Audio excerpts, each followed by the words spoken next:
everybody, this is Cathy from Cathy's Creative Crafts and More. Welcome back to our channel. So today I am coming along with an all heart collab, and this is hosted by Elisha from ElishasCraftyHoplop.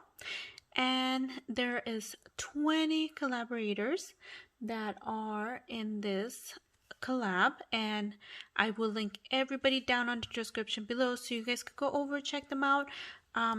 Show them some love, you guys. If you are not subscribed to them, you know you should.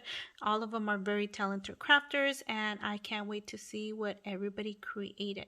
So let me show you really quick what I ended up creating, but let me go ahead and show you the items I ended up using.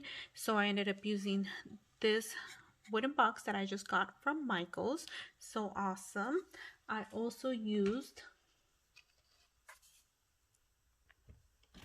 this paper pad. Actually, I only used one sheet from here, so I used this. This is a Recollections paper pad that is about 2 to 3 years old from Michael's. And then I also used my rose petal, or my rose die cut, and this is from Sizzix, Stampin' Up. And let me go show you, and I also used some red ribbon, which I will show you. And let me go ahead and show you what I ended up creating. I ended up making this little box, and I did not glue these down here because I wanted to make sure whoever received this actually is able to use the flowers in here. So it kind of reminds me of a kind of a chocolate box. So anyways, this is where I used the paper pad, and I did do some decoupage on it.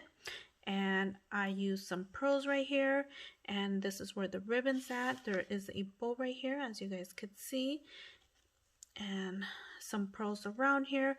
And then I used this ribbon, and I used it around here as well. I don't want this to fall. I used it around here, went ahead around it to cover that up. And basically that is it. I made it really quick and simple. It didn't take more than maybe 30 minutes to create. The decoupage paper kind of did take that took longer because it had to dry out. So anyways, this is my creation for this collab. I hope you guys like it, and don't forget, if you're not a subscriber of mine, we'd love to have you on board. And thank you for your time, and don't forget to go over to the other ladies and check out their creations. Again, thank you, and we'll see you guys on our next video. Bye for now.